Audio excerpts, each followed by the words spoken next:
کہ میں اسی طرح رہوں جو مجھے حضور نے جس جگہ چھوڑا تھا، تو میری ذرا دل کو تسلی ہوگی۔ میں تکلفات والی زندگی اختیار نہیں کرنا چاہتا۔ حضرت عائشہ نے سنا تو چپ کر گئیں۔ جناب عمر کہتے ہیں دیر کے بعد اگر آواز آئی تو بس ان کے رونے کی آئی۔ فرمانے لگی جو صحابہ نے کہا تھا وہ بھی ٹھیک ہے، پر عمر جو آپ کہہ رہے ہیں وہ تو بالکل ہی ٹھیک ہے۔ دوستو، الجھاؤ نہیں، جھگڑا نہیں، ذات کا پروٹوکول نہیں، خدا را مصیبت بن جاتی ہے سسر کو جب داماد کا فون آتا ہے کہ میں آ رہا ہوں۔ میں ان غریبوں کو بھی جانتا ہوں جو ادھار قرضہ لے کے پروٹوکول کا بندوبست کرتے ہیں۔ ہماری طبیعتیں لوگوں کے لیے مصیبت بن گئی ہیں، ہمارا مزاج حاوی ہو گیا ہے۔ ہم تو یہاں تھوڑے دن کن فی الدنیا کا انکا غریب او عابر سبیل، حضور نے فرمایا تھا مسافروں کی طرح رہنا، راہگیروں کی طرح دنیا میں وقت گزارنا۔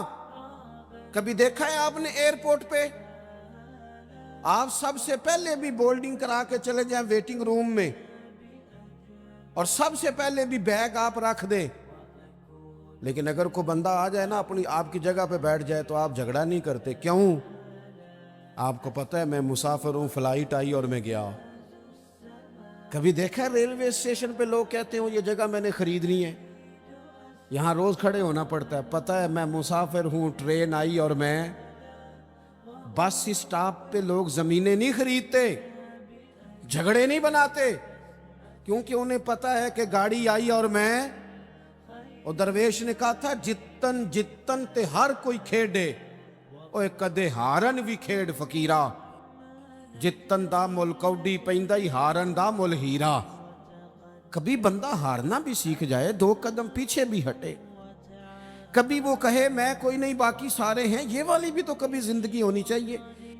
فرمایا رحمان کے بندے عاجزی سے چلتے ہیں، وَإِذَا خَاطَبَهُمُ الْجَاهِلُونَ قَالُوا سَلَامًا، اور اگر کوئی ان سے الجھنا چاہے، بحث کرنا چاہے، لڑائی کرنا چاہے، تو رب کے بندوں کی شان یہ ہے کہ وَإِذَا خَاطَبَهُمُ الْجَاهِلُونَ قَالُوا سَلَامًا،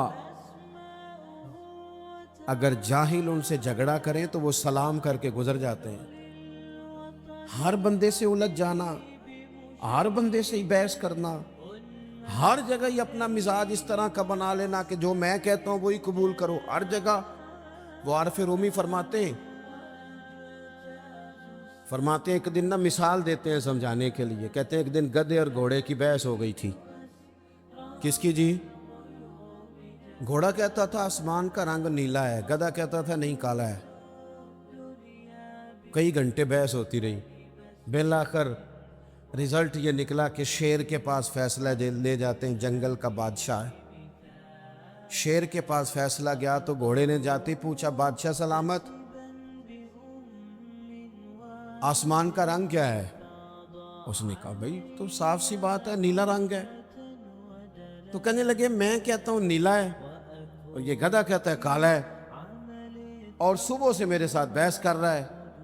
کہنے لگے کتنے گھنٹے بحث ہوئی؟ انہوں نے کہا جی سارا دن ہوتی رہی۔ تو شیر کہنے لگا گھوڑے کی بات بھی درست ہے اور گھوڑے کو عمر قید کی سزا بھی ہے۔ گھوڑا کہنے لگا بات بھی میری ٹھیک ہے اور مجھے عمر قید کی سزا مانا۔ کہنے لگا بات اس بات پر سزا نہیں کہ تمہاری بات غلط ہے یا ٹھیک ہے، سزا اس بات پہ ہے کہ تم نے گدھے سے ہی بحث شروع کر دی ہے۔ میرا دماغ نہیں کام کرتا، کس سے بحث کر رہے ہو تم؟ کس سے؟ حضرت ام سلمہ رضی اللہ تعالیٰ عنہ کہتی ہے میرے شوہر جو بھی بات مسجد سے سنتے نا مجھے آ کے سناتے، آپ بھی سناتے ہیں گھر جا کے؟ جی موٹر سائیکل کی ٹکر ہو جائے تو وہ سناتے ہو جا کے، لیکن جمعہ پڑھ کے جا کے گھر بات سنایا کرو، اس سے گھر میں نور پیدا ہوگا۔ جب گھر میں حضور کی باتیں چھڑے گی نا نور پیدا ہوگا۔ کہتے ہیں وہ جو بھی بات سنتے گھر آ کے سناتے۔ ایک دن آئے تو کہنے لگے لو ام سلمہ میں کمال سن کے آیا ہوں، آج بات تمہیں بڑا فائدہ دے گی۔ سناؤ۔ کہنے لگے آج نبی پاک علیہ الصلوۃ والسلام نے فرمایا جس بندے پر بھی کوئی مصیبت آئے اسے کہنا چاہیے انا للہ و انا الیہ راج، صرف موت کے وقت نہیں، الذین اذا اصابتہم مصیبہ قالوا انا للہ و انا الیہ راج، جب بھی کوئی مصیبت پڑے تو کیا کہنا چاہیے؟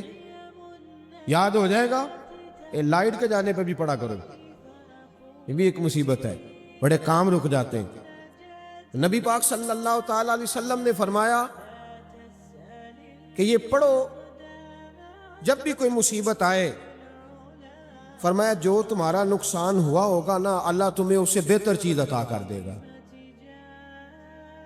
کیسی نفع والی بات ارشاد فرمائی، جو تمہاری چیز گئی ہوگی اللہ بہتر نعم البدل دے دے گا۔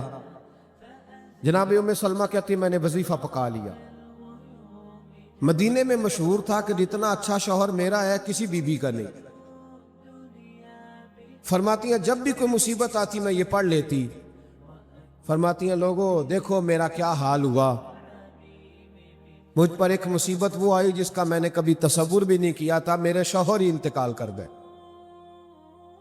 میں نے پھر پڑھا انا للہ و انا الیہ راجعون، کہتی ہے میں نے پڑھ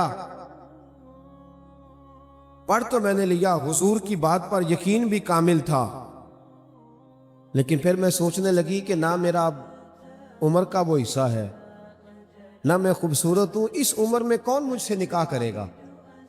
اور سرکار نے فرمایا اللہ تمہیں بہتر چیز دے گا۔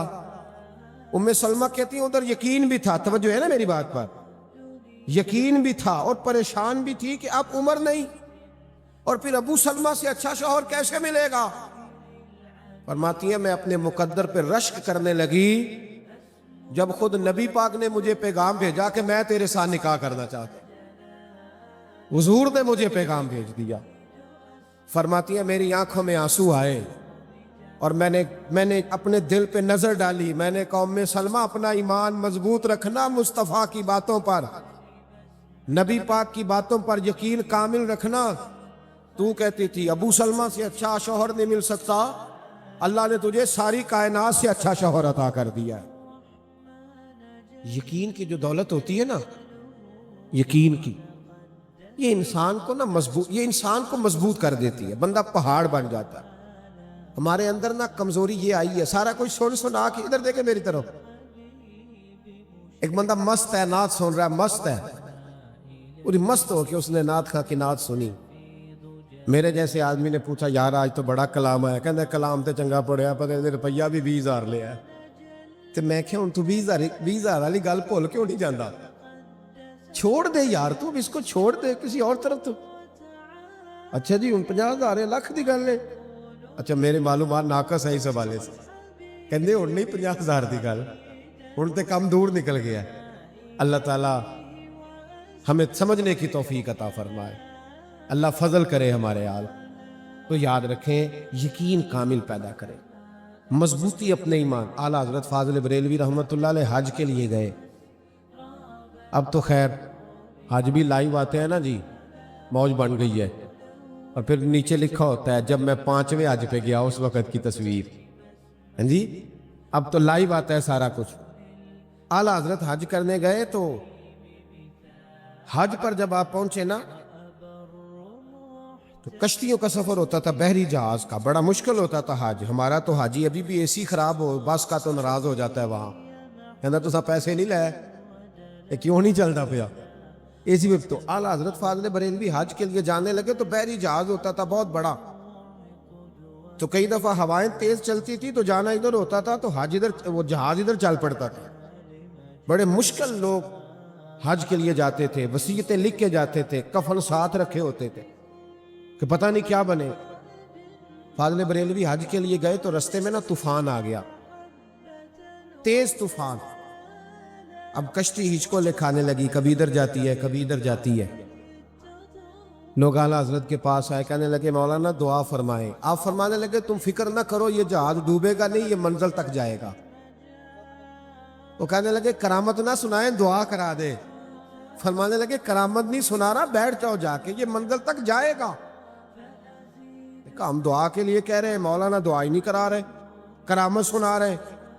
اب جب یہ نظر آتا ہے نا ہچکولے کھاتی کوئی چیز تو کلمہ بھی ذرا جلدی جاری ہو جاتا ہے، ورنہ تو کلمہ صرف قول شریف پہ جاری ہوتا ہے جی۔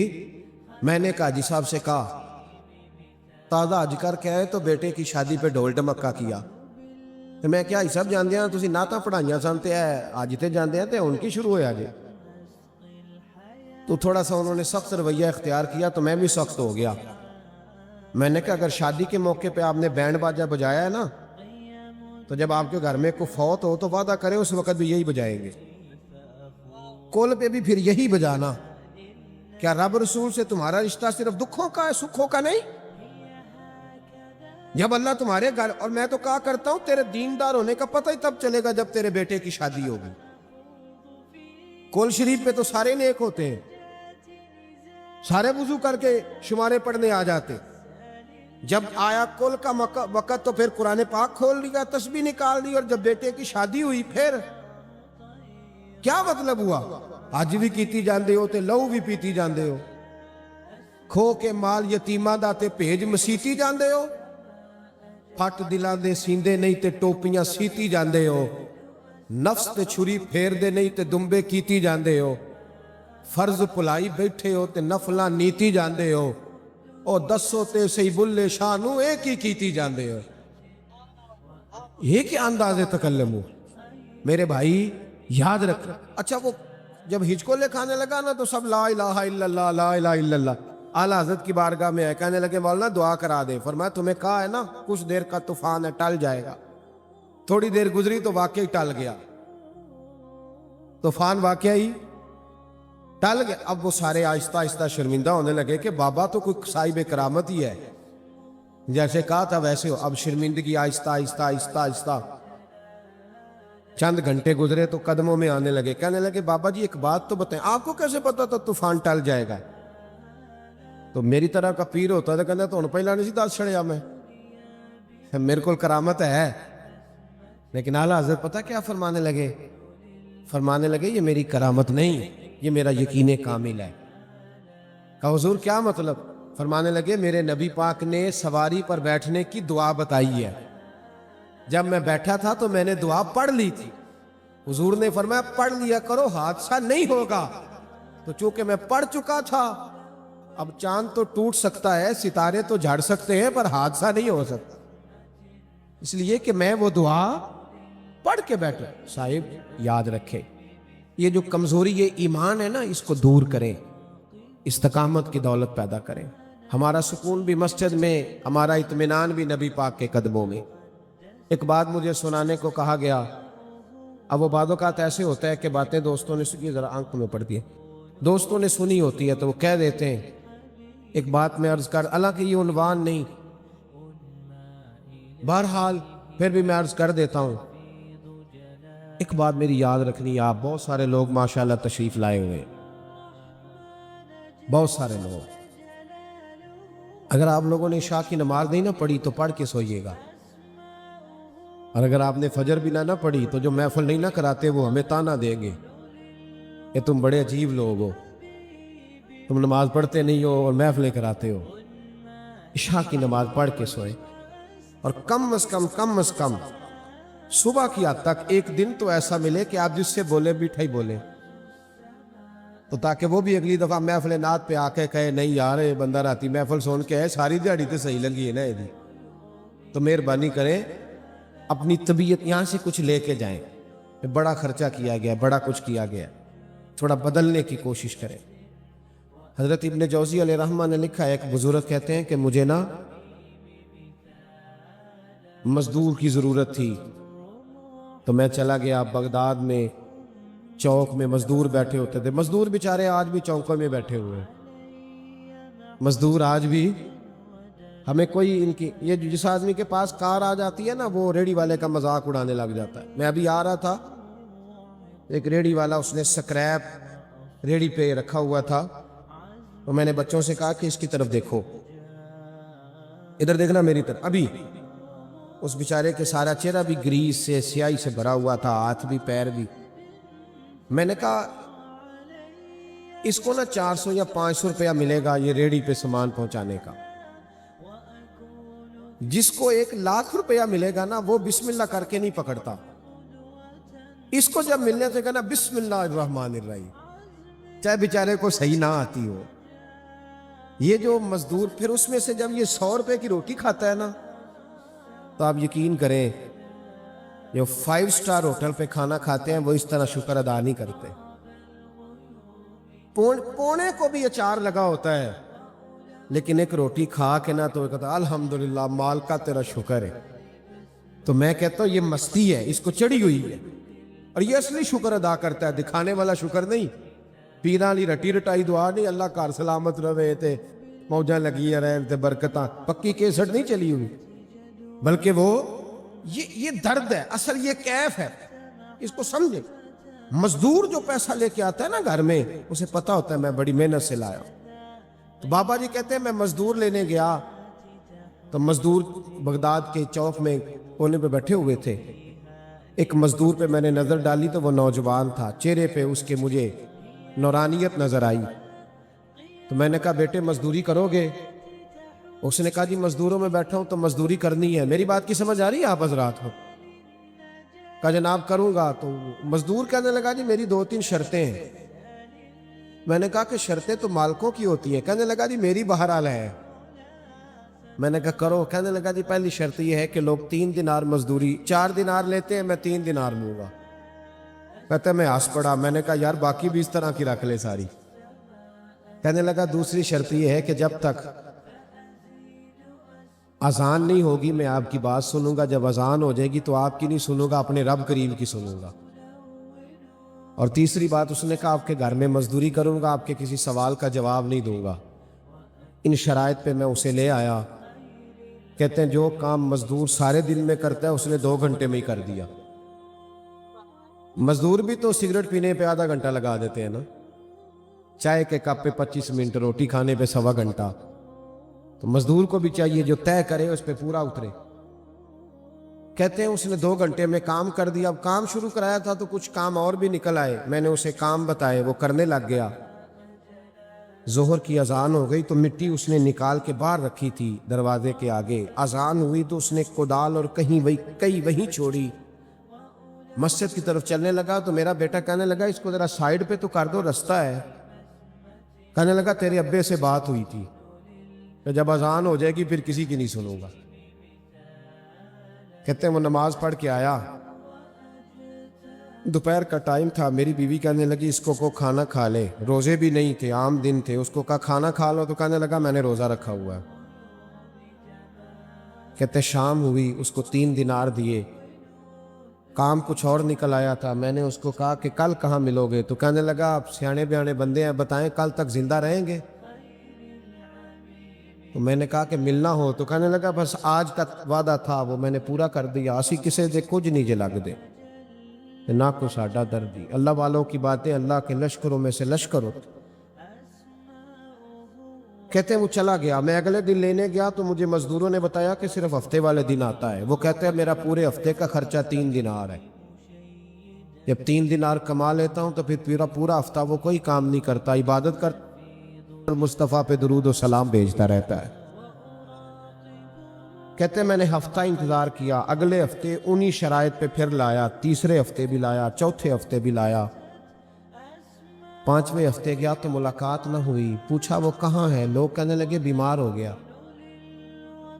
گھر کہاں کا؟ قبرستان کے پیچھے کچی بستی میں. کہتے ہیں میں وہاں گیا, دروازے پہ دستک دی تو کہنے لگا حضور مجھے پتہ ہے آپ آئے ہیں, آ جائیے. تو میں اندر گیا تو تیز بخار تھا. تمہیں کیسے پتا چلا میں آیا ہوں؟ کہنے لگا حضور غریب کا پتہ لینے کوئی اللہ والا ہی آئے گا, امیروں کی خبر لیتے ہیں. کہتے میں قریب بیٹھا تو تیز بخار تھا. میں نے حال چال پوچھا تو کہنے لگا بابا جی حال نہ پوچھو, میرے 2 کام کر دو گے؟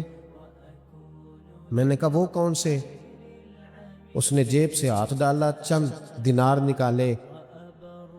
کہنے لگا میں آج رات کو انتقال کر جاؤں گا, یہ پیسے لے لو, کفن خرید کے نا میرا جنازہ پڑھ کے تو قبرستان میں دفن کر دینا. پھر دوسرے جیب میں ہاتھ ڈالا تو ہیرے کی انگوٹھی نکالی. کہنے لگا جب دفن کرو تو یہ ہارون رشید کو دے دینا, اسے کہنا تیری امانت ہے. کہتے میں نے کوئی اور بات کرنی چاہی تو رو پڑا. کہنے لگا بابا معاف کر دے, میں نے آج رات جانا ہے. بڑی معافیاں مانگ لی اپنے رب سے، مجھے اللہ سے تنہائی کرنے دے، آپ جائیں۔ کہتے ہیں میں اٹھ کے آ گیا اور اس کی باتوں نے مجھے رات بھر سونے نہ دیا۔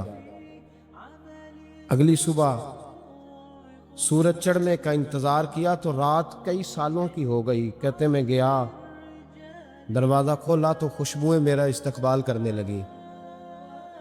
جب میں نے اس کے چہرے سے کپڑا ہٹایا تو لگا جیسے ابھی ابھی سویا ہے۔ کہتے میں تو 2-3 آدمیوں کو لے گیا تھا جنازے کے لیے، پر مخلوق پتہ نہیں کدھر کدھر سے آئی۔ اکھاں جدوں میٹیاں زمانہ مینوں روے گا، اپنا تے اپنا بیگانہ مینوں روے گا، تے جدوں نہ میں دسیا میں خاراں نوں میں خانے وچ، جام ٹوٹ جان گے تے میں خانہ مینوں روے گا۔ کئی لک لک رون گے تے کئی بک بک رون گے، گلیاں دا یانا تے سیانا مینوں روے گا۔ کہا پتہ نہیں کہاں سے مخلوق آئی، جنازہ پڑا، دفن کیا۔ ہیرے کی انگوٹھی لے کے میں ہارون رشید کے پاس گیا۔ ایک تنہائی میں میری اس سے ملاقات کا مجھے موقع مل گیا تو میں نے اسے انگوٹھی دی تو ہارون رشید تو چیخیں مارنے لگا، کہنے لگا وہ انگوٹھی والا کہاں ہے؟